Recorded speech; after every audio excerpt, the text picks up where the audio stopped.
Bien, vamos a estudiar en esta ocasión la lección 1.7, donde veremos la aplicación de los criterios de congruencia de triángulos. Como ustedes pueden notar, tenemos un problema de inicio en el que se nos da un cuadrilátero. Cuadrilátero ABCD, que es este que está acá. Y ya nos da la información, dice que el lado AD, que es este que estoy marcando, es paralelo a ABC. Este símbolo significa paralelo. Recuerden que paralelo es, o significa que la inclinación es la misma, ¿verdad? Entonces, por más que las prolonguemos, nunca se van a cruzar. Entonces, AD, que es la de arriba, es paralelo a BC, que es esta de aquí abajo. Por otro lado, también nos dice que BC y DA tienen la misma medida. Es decir, no solamente son paralelos, sino que la medida es la misma de esos dos segmentos. Es decir, el tamaño, la longitud es la misma, no importa cuál sea, pero ya nos está diciendo que es la misma. Lo que nos pide es demostrar que el segmento AB también mide lo mismo que el segmento CD. ¿Cómo podemos hacerlo? Bueno, hay que utilizar congruencia de triángulos y una congruencia en la cual se tenga que utilizar esos dos lados que están ahí. Bueno, esto podría ser como armar un rompecabezas, ¿verdad? Podríamos, por ejemplo, hacer un par de prolongaciones por ahí. Como pueden ver, prolongamos el segmento AD, prolongamos el segmento BC. Ahí tenemos dos rectas que son paralelas. Imagínense que trazamos la diagonal AC. Al trazar la diagonal AC, ¿qué tenemos? Tenemos dos rectas paralelas cortadas por una secante, donde esa secante a su vez es la diagonal del cuadrilátero. Esa es una ventaja que tenemos para poder avanzar. Entonces ahí voy a marcar el lado del cuadrilátero, lo he marcado en negro, la diagonal AC la he marcado en negro, justamente. Entonces ustedes pueden notar que se ha dividido exactamente en dos triángulos. El cuadrilátero se ha dividido en dos triángulos. Bueno, ¿qué podemos notar al respecto de esos dos triángulos? Varias cosas. Primero que nada, por información del mismo problema, dice que BC y DA miden lo mismo. Es decir, este lado tiene la misma medida que este. Eso es lo que nos está diciendo. Ya nos dice que son iguales. Entonces, considerando los triángulos por separado, luego esta diagonal que marqué en negro es la misma para los dos triángulos. ¿Por qué razón es la misma? Porque como al ser diagonal es un lado común para los dos triángulos, entonces estaríamos observando que los dos triángulos ya tenemos dos lados iguales. Hemos garantizado que dos lados son iguales. BC con AD y este AC, que es el mismo para ambos. Entonces ya hemos garantizado que dos son iguales. ¿Qué más podemos notar? Ahí tenemos BC es igual a DA. ¿A qué se refiere eso? Pues justamente la información del problema. ¿De dónde vamos a sacar la hipótesis? Siempre el problema nos la va a dar. La hipótesis nos la da el problema. Esta es la hipótesis, que es el dato que el problema nos está dando. Luego, CA es igual a AC, que es el segmento que yo tracé en negro.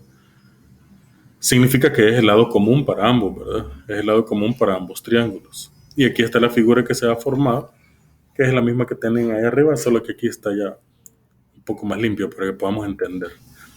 Luego tenemos el ángulo BCA. Recuerden que para leerlo, en B se comienza, se termina en A y el ángulo que nos marcan es el de en medio. BCA, es decir, nos están marcando este ángulo de aquí. A este ángulo se está refiriendo cuando dice BCA. Es igual a DAC. ¿Cuál es el ángulo DAC? Este que está acá. ¿Bien? Nos está marcando esos dos ángulos y nos está diciendo que son iguales. Por supuesto que son iguales porque están entre paralelas y son alternos internos. Ya hemos estudiado la teoría de pares de ángulos y sabemos que esos dos ángulos resultan ser alternos internos entre paralelas.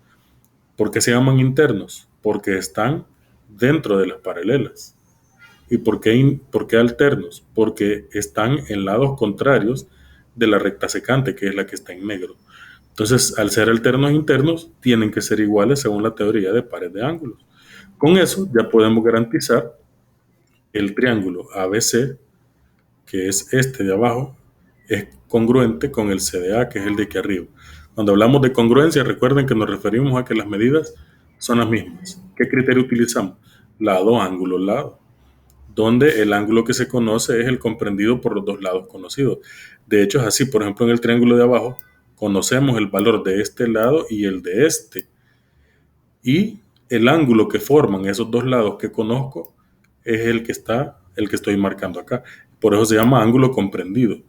Lado, ángulo, lado. Es decir, puedo demostrar que este lado con este forman este ángulo y ya demostramos que son iguales. Lo mismo en el otro triángulo. En el otro triángulo, el lado que conozco es este. El comprendido que nos queda es el ángulo A. Entonces, por cualquiera de los caminos que nos vayamos, el criterio que se cumple es lado, ángulo, lado, donde usted conoce dos lados y el ángulo formado por ellos. Por eso hemos demostrado que son congruentes los dos triángulos. A partir de esto podemos concluir que los lados AB y CD, que son los que el problema me está pidiendo, este y este son iguales. ¿Por qué razón? Porque los triángulos son congruentes. Cuando ya hemos demostrado que los triángulos son congruentes, forzosamente todos los lados y todos los ángulos deben tener las mismas medidas. Como eso se cumple, podemos decir que esos triángulos son congruentes, porque estamos hablando de lados que son correspondientes.